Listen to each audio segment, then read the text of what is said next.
திருமணமான சில மாதங்களிலேயே மனைவியை அடித்து சித்திரவதை செய்த கணவர், வரதட்சணை கேட்டு மருமகளை அணுவாக டார்ச்சர் செய்த மாமியார், மனைவியை தனி அறையில் அடைத்து பாம்பை கடிக்க வைத்த கொடூரம், மனசாட்சியே இல்லாத கொடூரங்கள் மீது நடவடிக்கை பாய்ந்ததா?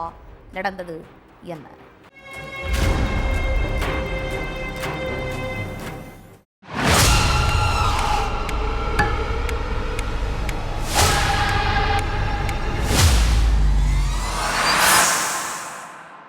எப்பவும் அமைதியா இருக்கிற வீட்டுக்குள்ள இருந்து இளம்பெண் ஒருத்தவங்க கதறி அழற சவுண்ட் கேட்டிருக்கு. யார் இப்படி அழுகிறா, யாருக்கு என்னாச்சுன்னு அக்கம் பக்கத்துல உள்ளவங்கெல்லாம் பதற்றத்தோட போய் பார்த்தப்ப அடுத்த சிறிது நேரத்திலேயே கட்டில அந்த இளம்பெண் வாயில நுரை தள்ளியபடியே மயக்கத்துல கிடந்திருக்காங்க. இதுல ஷாக்கான விஷயம் என்னன்னா, அந்த பொண்ணு பக்கத்துல பாம்பு ஒண்ணு சுத்திக்கிட்டே இருந்திருக்கு. தகவல் தெரிஞ்சு அங்க வந்த போலீஸ் இளம்பெண்ணை மீட்டு ஹாஸ்பிட்டலுக்கு அனுப்பி வச்சாங்க. காவலர்கள் வந்து பார்த்தப்ப அந்த இளம்பெண்ணோட உடம்புல பல இடங்கள்ல பாம்பு கடிச்ச தடங்கள் இருந்திருக்கு. அதனால அப்ப போலீஸுக்கு எந்த சந்தேகமும் வரல.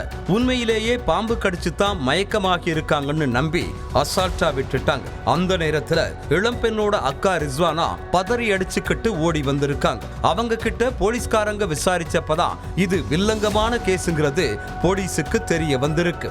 அந்த புகார் அடிப்படையில மருமகளை பாம்பு கடிச்சிருச்சுன்னு கண்ணீர் வடிச்ச மாமியாரையும் கணவரையும் பிடிச்சு விசாரிச்சதுக்கு அப்புறம்தான் அவங்களோட கண்ணீர் எல்லாம் அக்மார்க் நீலி கண்ணீருங்கிறது உறுதியாகி இருக்கு.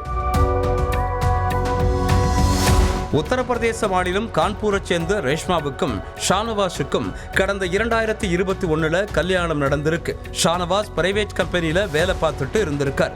கல்யாணத்துக்கு முன்னாடி வரைக்கும் ஒரு முகத்தை காட்டின ஷானவாஸ் ரேஷ்மா கழுத்துல தாலி ஏறினதுக்கு அப்புறம் வேறொரு முகத்தை காட்டியிருக்கான். உங்க வீட்டுக்கு போய் நகை பணமெல்லாம் வாங்கிட்டு வான்னு சொல்லி மனைவி ரேஷ்மாவை ரொம்ப டார்ச்சர் பண்ணதா சொல்லப்படுது.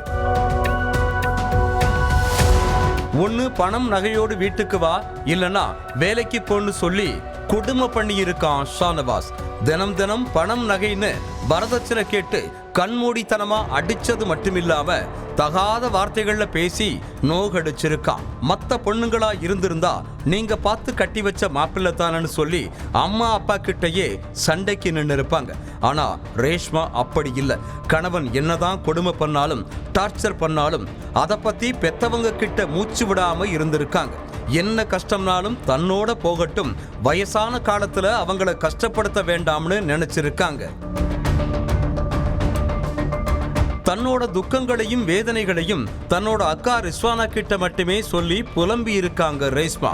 கணவன் மட்டும் இல்லாம மாமியார் மாமனார்னு மொத்த குடும்பமே சேர்ந்து ரேஷ்மாவை தனி அறையில் அடைச்சு வச்சு சித்திரவதை பண்ணியிருக்காங்க. அதோட வீட்டுல ஒரு அறையை கட்டுறதுக்காக ரேஷ்மாவை அவங்க அம்மா அப்பா கிட்ட பேச வச்சு 1.5 லட்சம் ரூபாய் வாங்கி இருக்காங்க. அது போதாதுன்னு மேல 5 லட்சம் கேட்டு கொடுமை பண்ணியிருக்காங்க. இதுக்கு மேல எங்க வீட்டுல பணமெல்லாம் கேட்க முடியாதுன்னு ரேஷ்மா பயங்கரமா சத்தம் போட்டிருக்காங்க. எங்க வீட்டுல இருந்து 1 ரூபாய் பணம் கூட வராதுன்னு ரேஷ்மா கோபமா சொன்னதும் கணவனும் அவரோட சொந்தக்காரங்களும் சேர்ந்து ரேஷ்மாவை ரூம்ல அடைச்சு வச்சு அந்த ரூம்ல விஷ பாம்பு விட்டு அணுவா சித்திரவதை பண்ணியிருக்காங்க. 1 வாரமா சோறு தண்ணி எதுவும் இல்லாம நரக வேதனைய அனுபவிச்சுட்டு இருந்திருக்காங்க ரேஷ்மா. பாம்பு கடிச்சு ரேஷ்மா வலியால துடிக்கிறத பார்த்து மாமியார் மாமனார் கணவர்னு எல்லோரும் வெளியே நின்று வேடிக்கை பார்த்து சிரிச்சுட்டு அங்க இருந்து போனதுதான் கொடூரத்தோட உச்சமே. பாம்பு கடிச்ச வலியை தாங்க முடியாம ரேஷ்மா கத்தி கதறி அழுதுருக்காங்க. ரேஷ்மாவோட கதறல் சத்தம் கேட்டு அக்கம் பக்கத்துல உள்ளவங்க வந்து பார்த்தப்பதான் ரேஷ்மா மயக்கத்துல இருக்கிற விஷயம் தெரிய வந்திருக்கு. ரேஷ்மா இப்ப உயிருக்கு ஆபத்தான நிலையில சிகிச்சை பெற்று வர்றாங்க.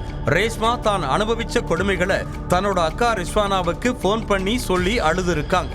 அவங்களாலதான் ரேஷ்மாவோட கணவன் மாமியார் மாமனரோட கொடூர முகம் போலீஸுக்கு தெரிய வந்திருக்கு.